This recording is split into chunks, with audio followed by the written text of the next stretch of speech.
Hi అండి అందరికీ. ఈరోజు మీ ముందుకి ఒక కొత్త రెసిపీ తీసుకొచ్చేసాను. కొత్తదంటే మరీ కొత్తదనుకోకండి. ఈ రెసిపీ చాలామందికి తెలిసే ఉంటుంది.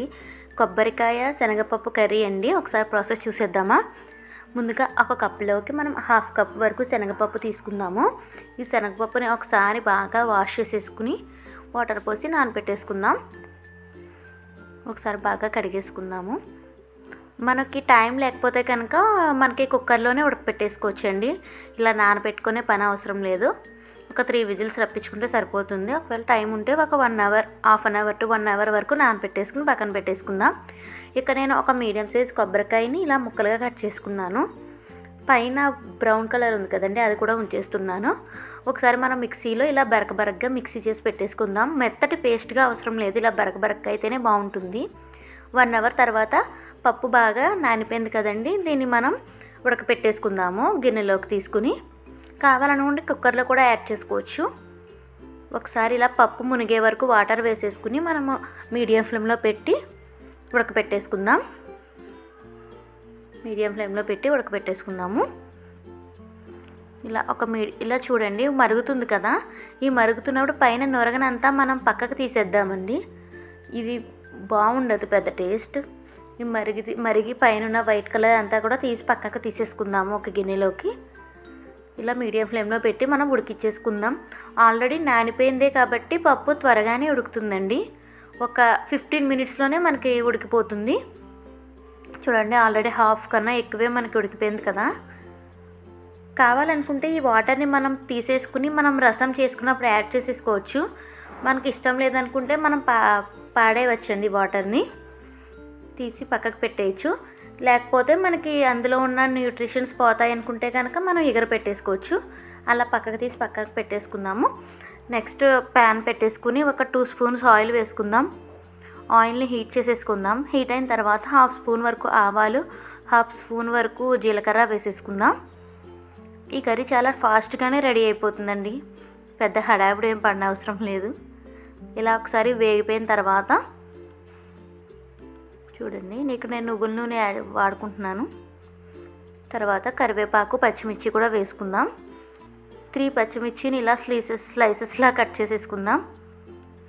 ఈ విధంగా ఒకసారి బాగా వేపేసుకున్న తర్వాత ఒక పెద్ద సైజ్ అంతా మనం ఆనియన్ తీసుకుని చిన్న ముక్కలుగా కట్ చేసి వేసుకుందాం. ఈ కర్రీలోకి ఆనియన్స్ చాలా బాగుంటుందండి టేస్ట్. మనం కొంచెం కలర్ చేంజ్ అయ్యే వరకు వేపుకోవాలి, అప్పుడే టేస్ట్ చాలా బాగుంటుంది. లో ఫ్లేమ్లోనే పెట్టేసి ఒకసారి వేపేసుకుందాం.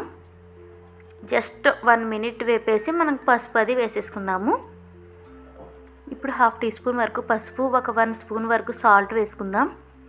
ఇది కూడా బాగా కలిపేసుకుందాం. ఒకసారి పసుపు అంతా కూడా ఇందులో కలిసిపోయింది. ఇలా వేపేసుకుని మూత పెట్టేసి మగ్గిచ్చేసుకుందాము. చూడండి, ఏ విధంగా బాగా మగ్గిచ్చేసుకున్న తర్వాత చూడండి, ఇవి కలర్ చేంజ్ అయ్యే వరకు కూడా మనం మూత పెట్టి ఫ్రై చేసేసుకుందాము. చూడండి, ఉల్లిపాయలు మగ్గిపోయినాయి కదండి బాగా. ఒక 2 మినిట్స్ మనకి కొంచెం ఫ్రై అయితే సరిపోతుంది. చూద్దాం 2 మినిట్స్ తర్వాత. వేగిపోయినాయండి ఫుల్. నెక్స్ట్ ఇక్కడ మనం కొబ్బరి తీసుకున్నాం కదా, ఆ కొబ్బరి తురుమును కూడా యాడ్ చేసేసుకుందాం. ఈ విధంగా ఒకసారి బాగా కలిపేసుకుందాము. క్విక్గా అయిపోతుందండి ఈ రెసిపీ. ఒకసారి ట్రై చేయండి ఎలా ఉందో. టేస్ట్ అయితే మాత్రం ఎక్సలెంట్, కమ్మగా ఉంటుందండి మనకి. చూసారు కదా, ఈ విధంగా మొత్తం బాగా కలిపేసుకొని ఒక 2 మినిట్స్ వరకు మళ్ళీ మగ్గిచ్చేసుకుందాం మూత పెట్టేసుకుని. ఇలా పైనుంచి కింద వరకు కూడా కలిపేసుకుని మగ్గిచ్చేసుకుందాం. ఒకసారి 2 మినిట్స్ తర్వాత మనం మూత తీసి చూద్దాం. ఇలా ఒకసారి బాగా కలిపేసుకుందాం. ఇందులోకి మనం ఇప్పుడు కారం యాడ్ చేసేసుకుందాము. కారం ఇష్టం లేని వాళ్ళు స్కిప్ చేసేయచ్చండి. మనకి పచ్చిమిర్చి ఎక్కువ వేసుకుంటే సరిపోతుంది. నేను కారం కూడా వేస్తున్నాను. కారం వల్ల కూడా టేస్ట్ బాగుంటుంది. ఒక 1 స్పూన్ వరకు కారం వేసేసి ఒకసారి బాగా మిక్స్ చేసేసుకుని మనం ఆల్రెడీ పెట్టేసుకున్నాం కదా శనగపప్పు, అవి కూడా వేసేసుకుందాము. అది కూడా వేసేసుకుని మనం బాగా కలిపేసుకుందాం. ఈ విధంగా ఒకసారి బాగా కలిపేసుకుని ఒక 2 మినిట్స్ మళ్ళీ మగ్గిచ్చేసుకుందాం.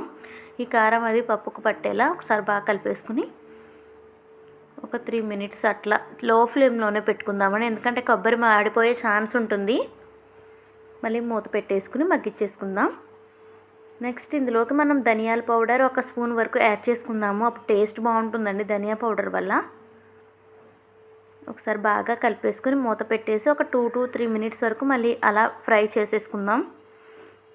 నెక్స్ట్ మనం లాస్ట్లో కొత్తిమీర చల్లేసుకోవడమేనండి. అంతేనండి, చాలా క్విక్గా అయిపోయింది కదండి కొబ్బరికాయ శనగపప్పు కర్రీ. ఒకసారి ట్రై చేసి ఎలా ఉందో నాకు కామెంట్ సెక్షన్లో తెలపండి.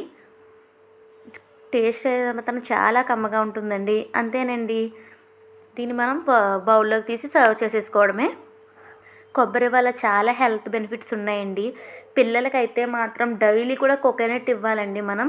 దీనివల్ల ఇది అసలు చాలా గుడ్ ఫ్యాక్ట్స్ ఉంటాయండి ఇందులో. చూడండి రెడీ అయిపోయింది కదా. ఈ కొబ్బరిలో మనకి గుడ్ కొలెస్ట్రాలే ఉంటుందండి, అసలు బ్యాడ్ కొలెస్ట్రాల్ అనేది ఉండదు. చాలా బెనిఫిట్స్ ఉంటాయి, ఒకసారి ట్రై చేయండి.